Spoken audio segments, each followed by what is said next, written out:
You're listening to Zero Hour, a Scarlet Rhapsody podcast.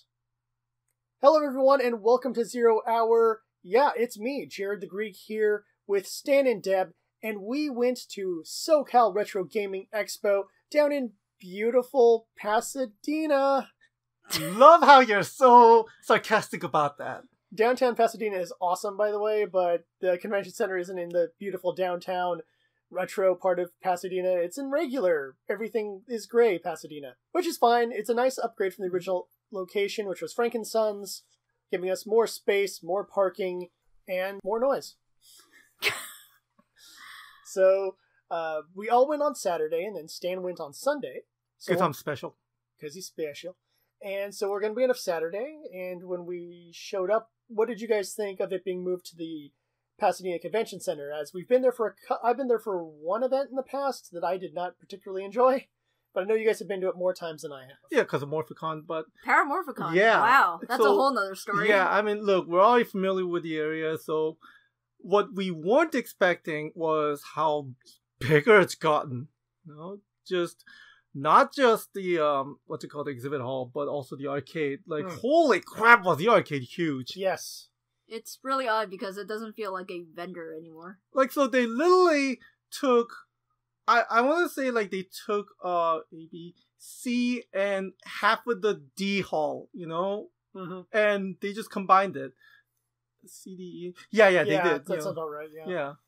And, oh my goodness, like, there's a lot to do. It took a little while to just absorb all of this and then just get on with our, our deal. When we first got in, there's just this massive line of people. And I don't mean, like, for registration or stuff like that. Yeah, there was some lines there, but it was just walking into the dealer hall, which was the main section of this, and just seeing this line of people going like, well, I need to make my way around here if I want to look at any booths. Oh, and by the way, that line right there, that was the Funko exclusive. So I know! It was.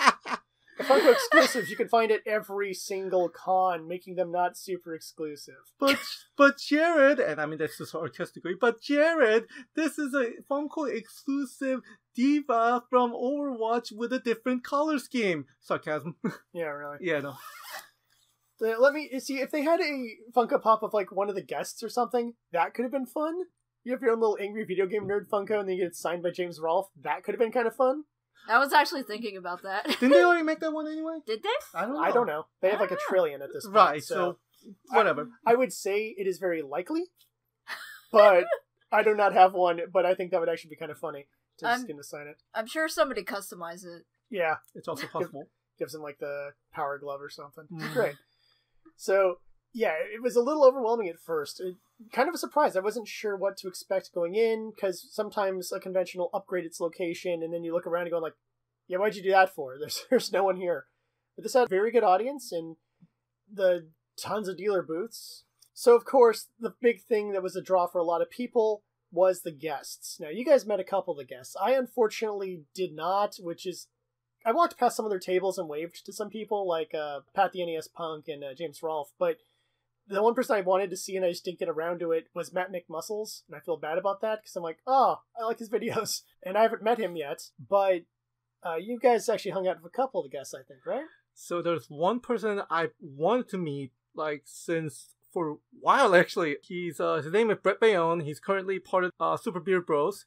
Mm-hmm. Formerly part of Super Couch Fighters, which is a YouTube dealt with fighting games in general. And like, that really kind of, like, I guess you could say partially rekindled my love for the fighting game. So, like, when Super Couch Fighters broke off, it's like, oh man, like, at least give me an opportunity to say thank you to, like, both of them, or at least one of them, Mm-hmm. And sure enough, boom, SoCal Retro is like, hey, unfortunately, the completionist, Gerard, has, scheduling issues, so we're bringing Brett Bayonne. Thank you. So I got to talk to Brett, and my goodness, was it chill as hell. Like, it's kind of funny, like, because when I got to the Super Beard Bros table, along, there was Brett and then Alex, and you guys were talking about Moonwalker. Yeah, we were talking about Moonwalker. That was the last Super Beard Bros Let's Play. Mm-hmm. Arcade or Genesis? Genesis. The Genesis. Nice. I love that game. Yeah, I was just like, dude, I love the Let's Play of Moonwalker. It's like, yeah! That was a horrible game. It was. My God, it was. It's repetitive and annoying, but there's like a dumb charm to it, especially if you know the trick to get the stars, and the couple of us get the star and become Cyber Michael and blow everyone up. So it's kind of funny because when I got there, like, first thing out of Brett's mouth is like, "Oh, so this must be the fiance." I'm like, "Wait, what now?" Okay, I'll roll with it. Yeah, I am. Because I was catching up with Brett at first, and because, I love his stuff too. So we were just talking about You're the one that introduced me to Couch And then Fighters. I mentioned, I was like, oh yeah, my fiance really loves your stuff because of Couch Fighters. And he was like, yo, what?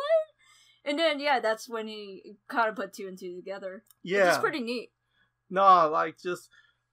And that's how it began. Like, I just went out there, just told him, like, I appreciated all his work on Super Couch Fighters, and then, like, we talked about the fighting game I was in, and that kind of stuff. And he was just chill as hell. And my goodness, like, it's really kind of, like, tough to describe it, but put it this way. Like, I have, like, much more appreciation for, like, fighting game content creators, and, I kind of want to get into that, as soon as I can get my editing screen programming on. That's another story. But meeting Brett Bayonne was absolutely amazing, and I appreciate that moment, for reals.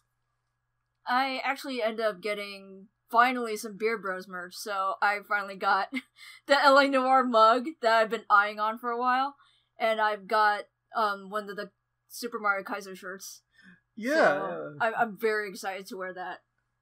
That's a large mug, by the way. That is a very large mug. I did not expect that. All the coffee you'll ever need. Oh, never enough coffee. Come on now. Never enough coffee. I actually drank some hot cocoa with that cup. It's incredible. So that's one guess, okay? Alex was there too, Alex Fasciani. Yes. But I'll get to more of him on Sunday, because I get to talk to him a little more on Sunday as well. I'll get to that. Other than that, I think, who else did we meet? Yeah, I know. It's like, I think Brett and Alex, like, the Beer Bros were the only one that we actually got to meet that day, huh? Yeah. It's pretty strong, though. It's not like, oh, and then I met, like, James Rolfe's cousin who was watching over his table. It was like, you met someone who was pretty solid. And you've already met Gerard, the last couple of years in a row, so it's not like, now you've met the whole set. You've the trio. Yeah. Which is pretty sweet. It's now a trio now. Yeah. It trips me out. So, the guest booths were, of course, right next to the rest of the main dealer hall area, which had some pretty good deals there. I ended up not picking up anything, but there's a few things I really wanted, and a few things that annoyed me because they're imports. For example, I saw a copy of Tales of Destiny, and I was like, oh! And it was like $10. I was like, yes! And then flip it around, it's all in Japanese. I'm like, no! I want a hard copy of this game, damn it. But I did find Ace Combat 2, which I was kind of in the mood for, like, a flying shooter like that. And I realized it was just a flight of fancy, pun intended. But then the big one that kills me that I really should have just dropped the $5 on was Sakura Taisen 2 for the Dreamcast.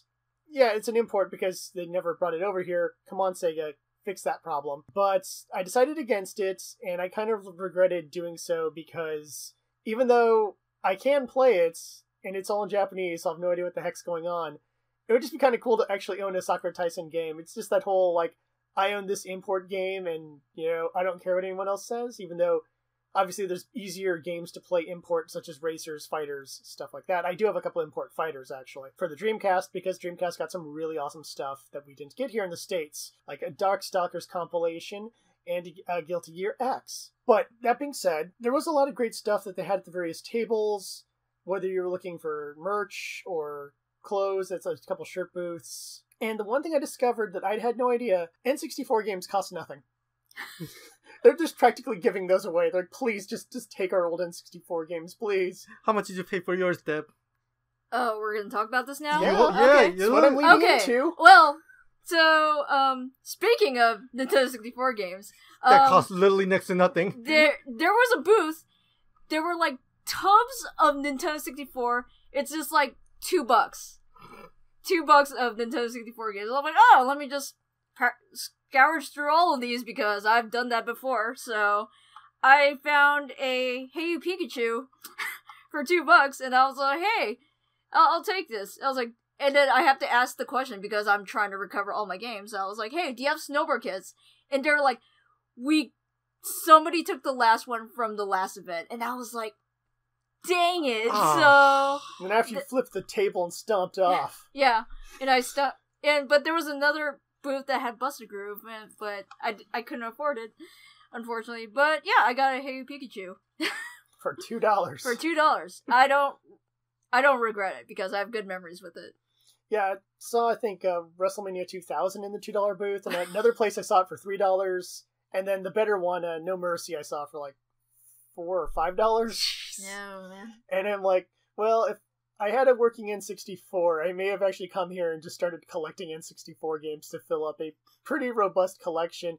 And I have so much like nostalgia tied to like Turok and the WrestleMania games that like I never owned an N64, my friends did, and those were the games I played. I think GoldenEye and Smash and whatever, sure, but those ones were the kind of the more unique experiences I really enjoyed. I love Turok and Turok 2, and I'm one of the 5 people who can say that, as well as, you know, WrestleMania 2000 was fine, but man, No Mercy, or parentheses, what I call the good one, because that's what I knew them as, the okay one and the good one. And then everyone's like, that's WrestleMania 2000 and No Mercy. And I'm like, oh, thank you. And so I'm like, man, I want a copy of No Mercy so I can use the character customization and just have some silly fun with all the early 2000s, late 90s wrestling roster that game had. And it had a pretty decent roster considering, you know, it's a cartridge-based game. Speaking of cartridge, Deb, what do you have on your hand? It is a card, so I had to remind myself. We actually dropped by a booth called Game Juice. It's not what you think it is. I know, but when they told me, and the first thing... I'm sorry, that's what it is. Yeah, I know.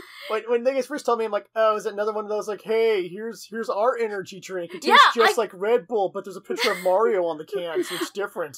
There was an energy drink, like, a couple of years ago, and they never came back, which bums me out. That was a good one. One of the interesting energy drinks I think I saw way back in the day was the one that made energy drinks based off of different potions. So it was like the mana potion, the health potion, and each one had like a different flavor.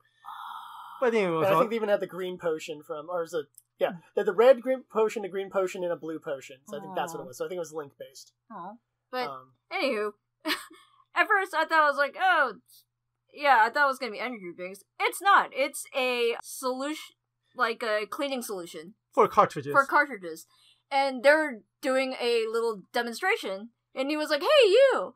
I was like, so they're talking about the product and stuff. I was like, hey, do you have a cartridge that we could use for example? I'm like, oh, yeah, I do. And then I gave him the Hey Pikachu. And they looked inside and they're like, oh my goodness. I was like, where'd you get this? I was like, oh, it's like $2 bin. And they're like, oh, wow, yeah. And then once they took the solution from the Q-tip, they put it in, and they pull it out. They picked up so much dirt. Dirt, grime, anything, and they were like, whoa, we gotta film this, and then they just keep cleaning and cleaning and cleaning, and then now it looks like it's brand new. Like, it took them, put it this way, it took them 3 Q-tips. 3. I mean, good gods, if there was a case for, you know, product placement, this was it. Yeah, they were very surprised. It was like, dude, this is the most time I had to clean a cartridge. And, if you could test this game, and if it works, we'll give you a free bottle. I never got a chance to test this game during the con, because everybody hogged all the Nintendo 64. New plan. Next time we go to this event, we're carrying an N64 and a TV with us. Which I'm we'll okay have with. Our own game set up, thank you very much. Which I'm actually tempted. And then we'll play some WWF No Mercy. Heck yeah. Yeah, which I'm very tempted because I still have my Nintendo 64 box set. Actually, you know what? It may have been E by that point. Yeah? I think it was E. So F. Was it F? Yeah. Okay. So, yeah, that's the one thing I super regret because I never got a chance to. But yeah, I definitely want to, like, take a picture and do a little shout out on the Instagrams later on, for sure. Yeah, I think they'd appreciate that. Yeah. Have you tested at... No, do you even have your N64 still? Yeah, it's in the storage. But I need to fix the cartridge first, so... Yeah. Yeah. So, I didn't buy anything. I mean, I actually... There's nothing wrong with that. I didn't Yeah. buy Nothing wrong with anything. that, man. No, but I did see PS2 what's it called, the Gundam Battle Assault, and I'm just like for 25, and I'm just like I'm tempted, but I saw Assault 1 and Assault 2 on the PS1 or PSX, whatever they call it nowadays, for relatively cheap too, and I was like, I don't remember the PlayStation versions of Battle Assault being good. it was something. I mean, Gundam fighting game. I mean, the 2D Gundam fighting game, more precisely.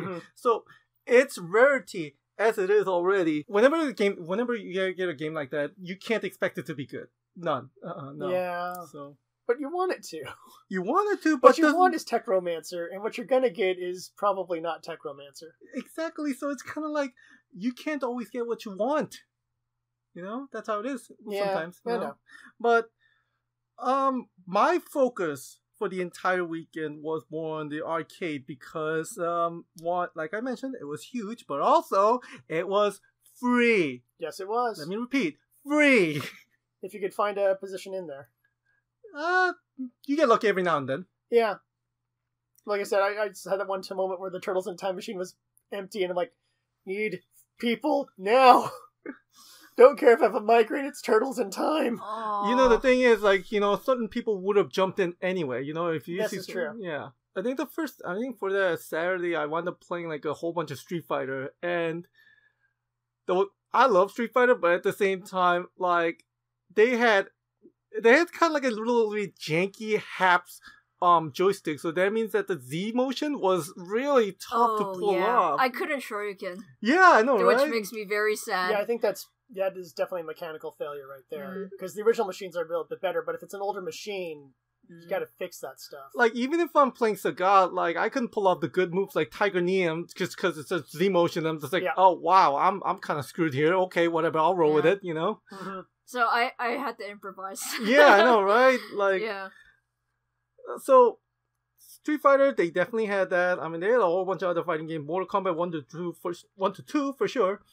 I think they had 1, 2, and 3, but I'm not certain. I know, and you're right. I did see 1 and 2. I didn't see 3. For me, of course, I love my shooters, and not a single one gave me an empty chance to play. And the one I did get annoyed is the one I wanted to see there that I don't think they had was T2. They had Terminator Salvation, which is basically the same thing. They did have T2. Did they? I didn't see it. So. Oh, no, it was, you know, okay, where the Terminator Salvation was, hop on over one row. Okay. Yeah. Yeah, speaking of shooters, we also play House of the Dead too. Oh, that was fun. Yeah. I saw that and I saw 1 right next to it, so that was... I gotta tell you. Those are always packed with people. So I gotta tell you, it still had that classic feeling, and by classic feeling, I mean guns not being calibrated right. It was not. It was not calibrated. The thing is that with many of those shooter games, you'll just get used to how it works. So I got so used to how House of the Dead 1 works that I can grab it and just an almost muscle memory of aiming a little bit higher than you need to in order to get a clear shot. Like, we knew what to do. We knew what to do, but damn it, if it wasn't so, you know. That was frustrating. A little off, but whatever. Yeah, it's a rule. If you're going to own your own machine, take the time to calibrate it properly. Yeah, whatever. We still had fun. So, yeah, you know, that was it was free. So it was free. So I'm not going to regret that. Exactly. Like, you know, bad calibration, whatever. It's free. You know, you can just press like start button as how many times you want. Just roll with it. You know. Yeah. They also had quite a few classic games. I saw Dig Dug. In fact, I wanted to play Dig Dug, but my head was starting to throb at that point, and I couldn't. Ms. Pac-Man. Someone was running that machine. Like, someone was just like, I'm not sure if they could achieve kill screen, but they were definitely I walked, because I did 2 rotations around the kind of rotating, and the same person was there when I came back on a different map, and I'm like, how long has this person been here playing this? And I realized it's probably not one quartering it. I'm sure the person is, you know, continuously adding in more credits to go through, but it's still that one point for me where I'm like, man, you're just running this machine. You're not even giving anyone else a chance. I know there was a Simpsons machine there, which is pretty sweet. That always had people going at it. Oh, yeah. And so you had a really good variety of stuff. It wasn't just, here's some fighters and a couple racing games, deal with it, noobs. They also had some obscure machines, like team-based fighter, like 3D graphic team-based fighter that takes a photo of your mug, and then you can play like two actual player versus 2 actual player across the machine. You know? Oh, that's cool. Yeah, that was right next to Time Crisis 2 machine. Yeah. And then, if you go into the corner, way back in the corner, they had Commercial Airplane Simulator. Oh my gosh. Which is hard. That game is hard as hell. Like, and right next to that was Desert Bus. Yeah. Ooh. There was not a Desert Bus there. Ooh. That would be dumb. But I like the idea of just like in terms of boring games that do not sound particularly fun. Desert Bus. Like Desert Bus should be right next to actually, there was Commercial something. Airline Simulator. I don't know. There was something that kind of looks like it, but whatever. There was a Safari car jamming. The Safari racing machine. I remember that. Yeah. Oh my gosh. They did have Jurassic, or they had Lost World there, or whatever. One of the Jurassic Park games was there, but it wasn't the cool one where you get to sit in the Jeep. It was just the stand up and shoot one, which is not quite as exciting. And they had air hockey. Well, yeah, you have to. Yeah, you gotta have air hockey. You gotta have it. Yeah, but I wasn't expecting air hockey, and I walk into here, ting ting ting ting ting ting ting. I'm like, I know that sound. There's air hockey here. There's air hockey here. I was like so excited at first. I mean, if you next thing you know, there's gonna be a foosball. Yeah. Well, sure. Why the hell not? They also had those. Something like the throw the basketballs under the hoop. Yeah, they thing did. Oh yeah, they there did. as well. So I'm like, my God, this place is like half Chuck E. Cheese. Except for the pizza's better. Oh. They didn't serve any pizza. Ripping on the Chuck E. Cheese pizza. It makes me super edgy. I know, they didn't serve any pizza though, so you kind of, you can't really say that. Thus making it better. Wow! No pizza's better than Chuck E. Cheese pizza. You're really gonna go down that route. Okay. Okay. So the arcade, it was pretty darn awesome, actually. I kind of wish I had more time in there, and it stayed open longer than the dealer hall, which was kind of a surprise when I saw that on the listing. Is that a misprint? Because the dealer hall closed at like 5, and this thing goes till 8. Yeah, because I think what they do is that they keep the other door open. Yeah. Oh. Which is pretty cool that they're doing that. I saw a lot of families there playing together, which is always cool, especially when you see like the father and like the son, or the father and the daughter or whatever, like playing a game together, and I'm like, man, that's awesome. I'm glad they're teaching their kids the value of classic arcade games and stuff like that. Oh man, for real. And probably to an extent, the value of various other, classic console games and what have you, because I saw plenty of kids shopping with their parents at booths, and the kids probably didn't know, half of what those Nintendo games that their parents were looking at were, but that means they're taking those Nintendo games home and playing them with their kids, which makes me very happy I don't like the idea of, and this happens with movies a lot, that came out before I was born, therefore I don't know what it is. And I go, right, that's called being uneducated. Just because Casablanca came out before you were born doesn't mean you shouldn't watch the movie. In fact, it really means you should watch the movie because it's a great movie. And that can be said for any number of movies that came out before certain people were born. The worst, of course, are action movies from the 80s, which a lot of kids born in the 90s have never seen. And I'm like, how do you mean you've never seen Commando? Or Die Hard? Or RoboCop? What are you talking about? First Blood Part 2! There's some great movies here that you've not seen. So I like the idea of parents at least introducing their kids to the Super Nintendo and the Nintendo and the Sega Genesis and what have you, so that they hopefully understand why those games are so popular, and more importantly, have a value for them, so that there's always going to be a demand for, Sega Classic Collections, Nintendo Classic Collections, things like that. I think, as long as there's the younger generation is learning about them and finding kind of a love for them, that will make me feel a lot better about the future of gaming. Realizing that there were systems before the PlayStation is a good thing. So there's one minor complaint I have. Really, I didn't mind the whole arcade thing, but this is something I wish they could bring in for the next event. 3D fighting games, like Soul Calibur, the first Soul Calibur. Yeah, I noticed there weren't a lot of those. Yeah. A lot of 2Ds, but not any 3D stuff. Even Primal Rage was there. Primal Rage! The game where if you can pull off a special move or a finisher, you apparently have extra hands or something, or actually extra fingers. Because they're all ridiculous combinations. Yeah, again, it's just a minor complaint, but hopefully next year I go there, let me see some, classic... I would love to see some Soul Calibur 2. That'd be nice, wouldn't it? Oh my goodness, that's some nostalgia there. Yeah. Even going back to part 1, actually, that's the one that I always saw in the arcades back in the day. Yeah, so... I mean, I could find a copy of Tekken 3 at almost every single booth I went to for PS1, but, no Tekken 3 machine, though. That would be nice. But next time. Maybe next time. Yeah. So, I guess that pretty much covers our Saturday. Yep. If you guys want to talk about the console area a little bit. Oh, yeah. You guys you're rating there a bit. So, console area had just about everything. I mean, everything. Anything from, they even had, an old, ColecoVision, I guess? Yes. Yeah, and then all the way to like a Dreamcast, like PS1, Wii, Nintendo Wii. So like they had a lot of things, and it's kind of fun, Yeah, it is. Yeah. It's also funny because the second time we visited there, like Brett was there, like playing like a Street Fighter Third Strike on Dreamcast. Can I have a confession? Go on. I'm not a fan of the Dreamcast controller. It is sensitive as hell. It's not that great with my thumb. Yeah. No, but that's aside the point. Yeah, that was one of my favorite fighting game controllers because of its sensitivity. Worked very well for how I play. So, plus, such a good fighting game lineup for that system. Oh, yeah. I could go on a whole tangent on that, which we will not do. Mm-hmm. Yeah. But there's some great games for that system, and I kind of wish I'd gone Dreamcast game shopping a little bit more to fill in some of the gaps in my collection, because there are many, because games were stolen. Stolen games are not fun. So I feel. so much.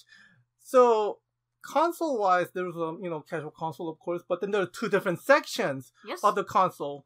On the left side, they actually had like Mario Kart tournament section, and yeah, they were announcing that, like, please, we need a few more people, and I'm like, oh, I'm shopping, and they really want Double Dash. Double Dash is really not my jive, bro. I love Double Dash.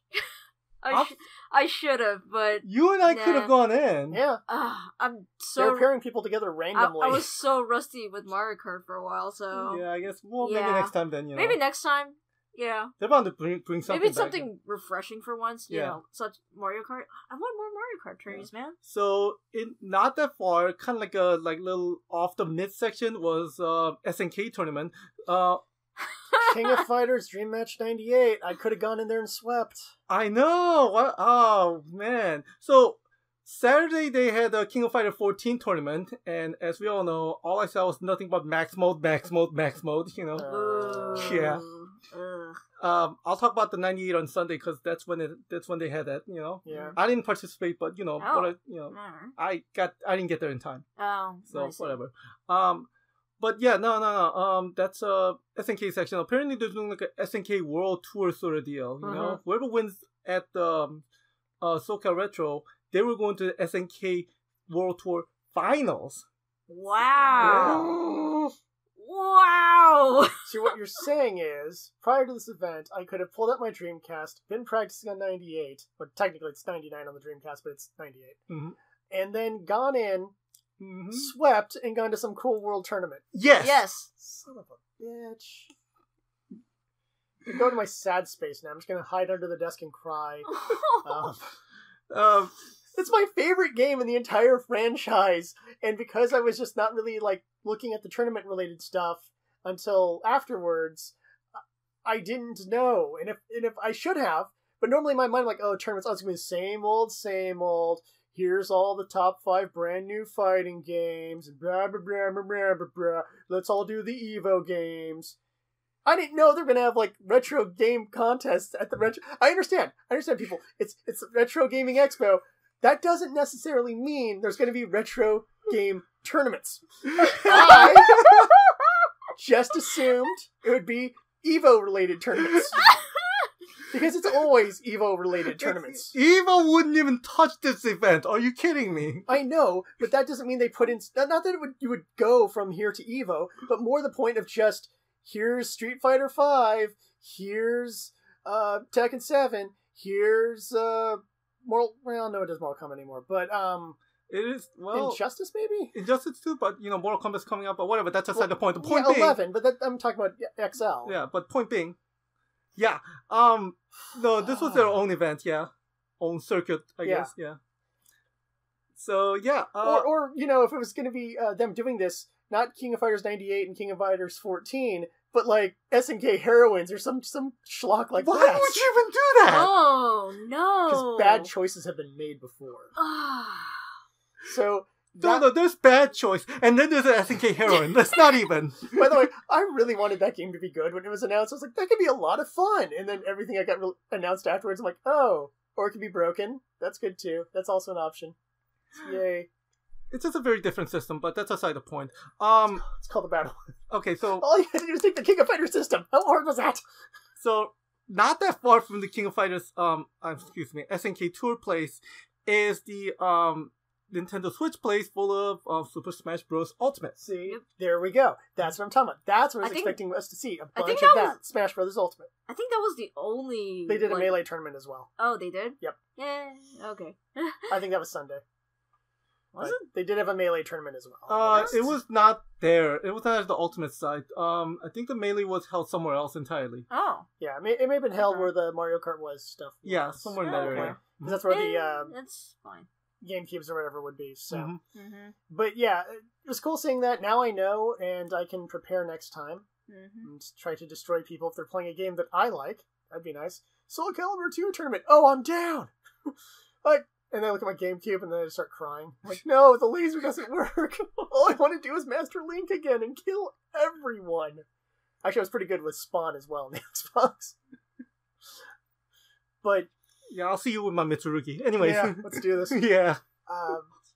Well, I guess I could use a Wii and play my version on Wii. Well, I'd probably just go back to mastering my classics of Talim and Raphael. But Link is always fun. It would just come down what system they actually put out there. Because if they put PlayStation, then it's just going to be Heihachi and then whoop-de-doo. Alright, so next year, if there's any tourney announcement for the SoCal Retro coming up, I'll let you know, okay? Yep. Both of you. Yeah, we'll be all ears. Cool. So yeah, I think that covers all of Saturday as best I can say. And then you went on your own adventures on Sunday. Hell yeah!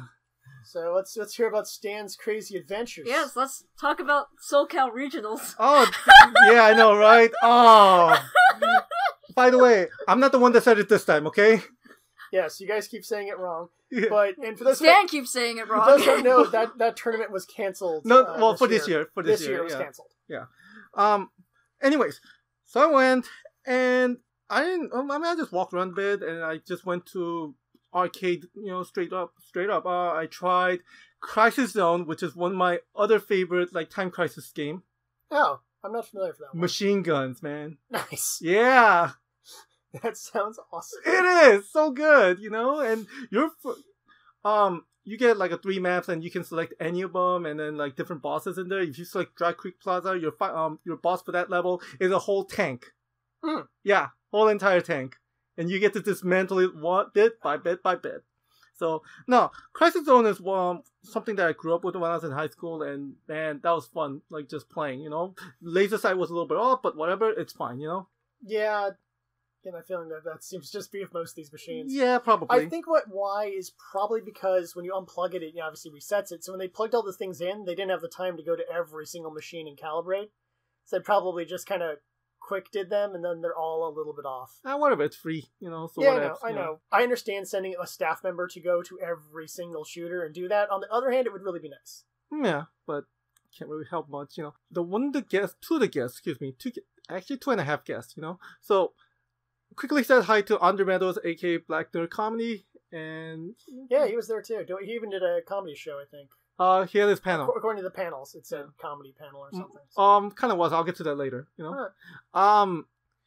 He was at the Pat Country's booth for some reason, so I just went up to him and said "What's up, Pat?" And he just cracked up. It's get you. I know, joke wise.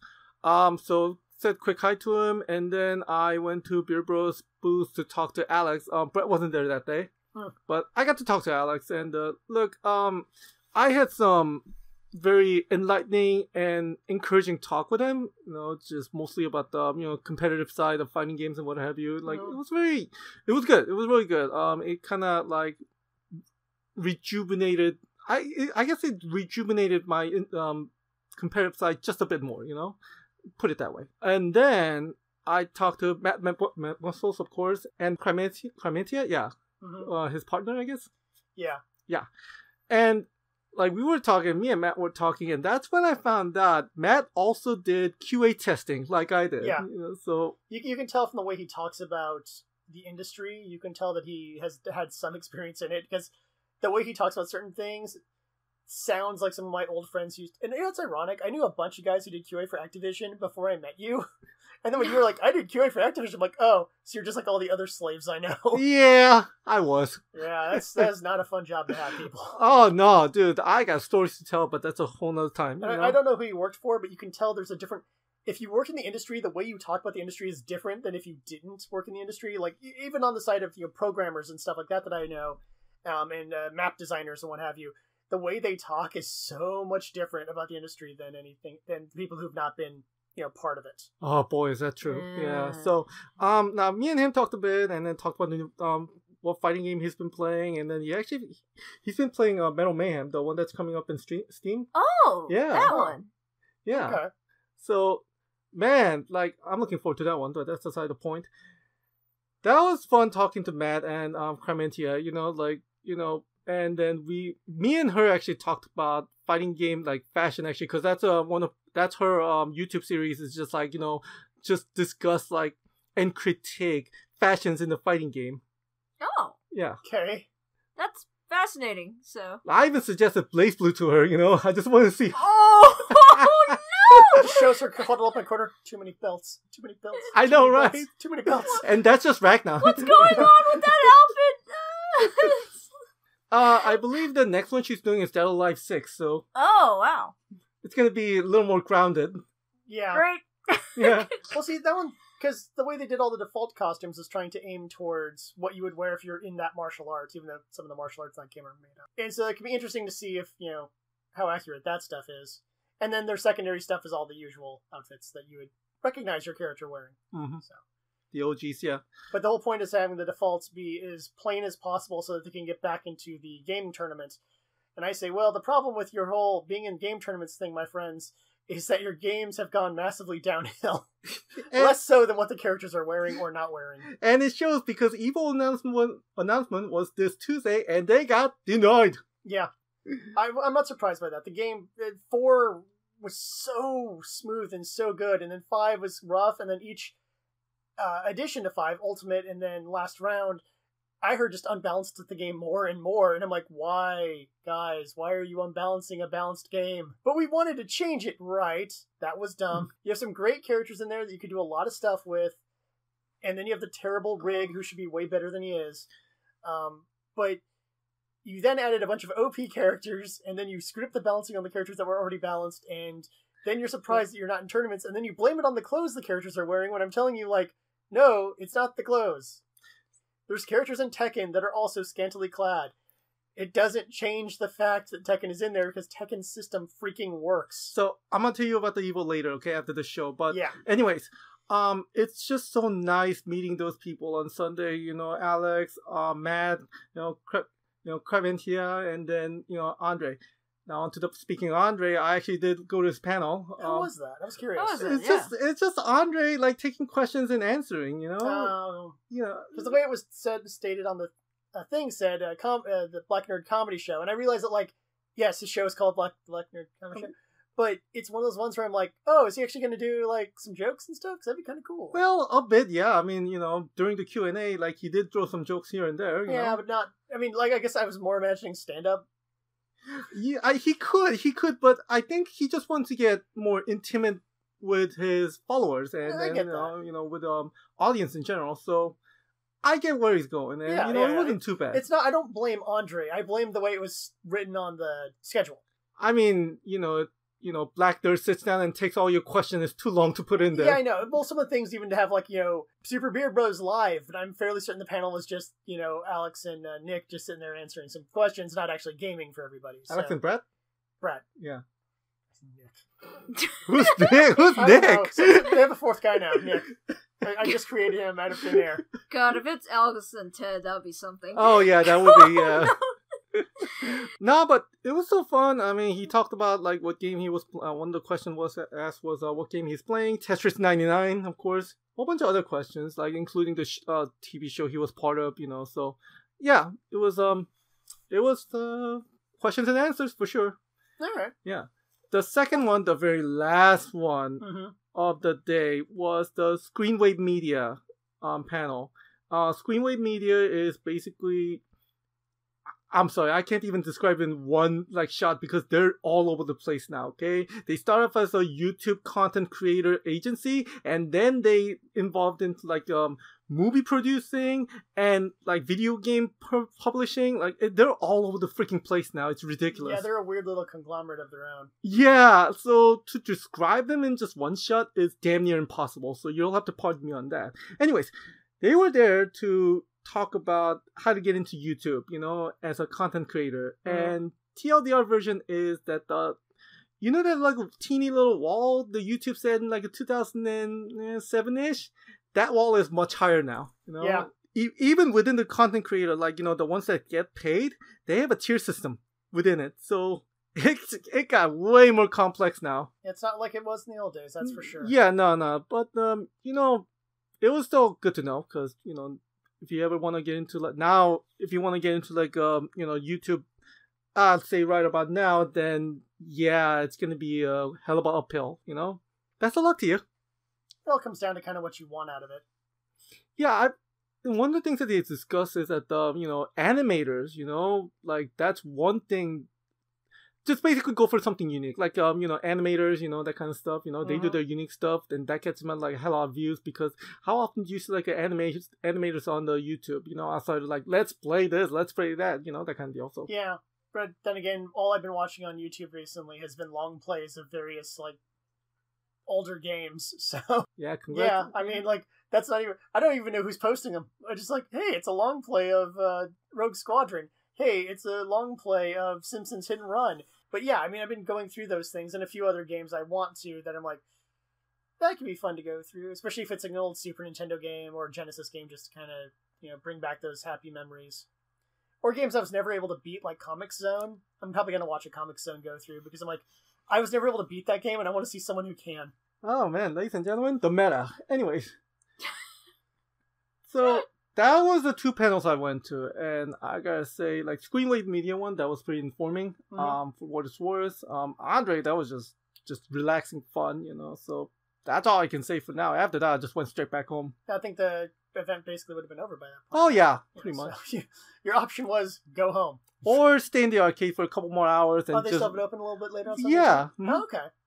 Till 8, I think. You know. All right, so it's both days it went later. That's good.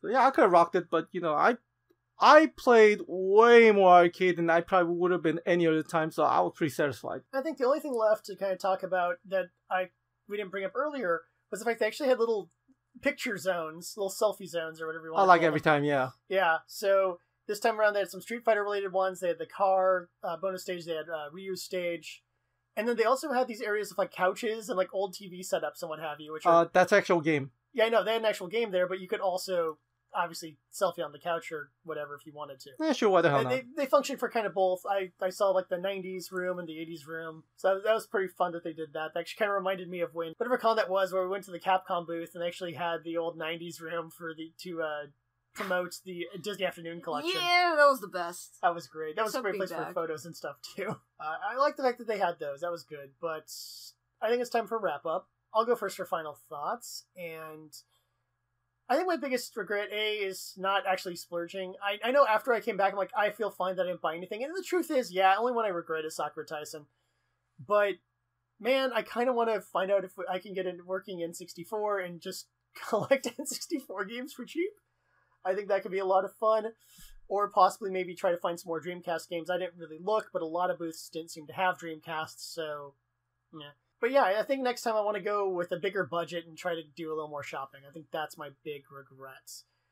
Playing arcade games is great. Playing old console games is fine. But man, there's something about just filling out your collection, and not in a way that makes you feel like this is a game I'm buying that I'm not going to get around to playing. It's more the point of, hey, I'm replacing lost Dreamcasty stuff or hard to find Dreamcasty stuff, and that'd be great. So I think that's kind of my thing on that one. Deb, final thoughts? Man, yeah, again, I wish I could splurge a little bit more because there are some things I really want to pick up. That's probably for sure. Splurge more than both of us. A bit, yeah. Well, mostly it's Beer Bros. That I don't regret. I know, but yeah. So that I don't regret. But for games-wise, yeah, because I'm also recovering a long-time collection. So, yeah, I actually had a good time. I definitely want to come again next year, for sure. It's a bigger venue, which surprised me. So yeah, it's always like nostalgia. It's always super fun to either just meet people or talk to vendors and talk about games. And yeah, this is my passion. This is what I really love. So yeah. I think next year, minor gripe aside, such as 3D fighting game, arcade and what have you, I want to splurge into arcade a little more. There are a lot of arcade machines that I couldn't tackle because A, either it was occupied, a lot, or B, they just didn't exactly interest me much, Yeah, I'll agree with that. There's a few arcade games I was like, okay, that's fine. Like I said, Primal Rage for me is more of a whole Primal Rage? Of everything you could put up here,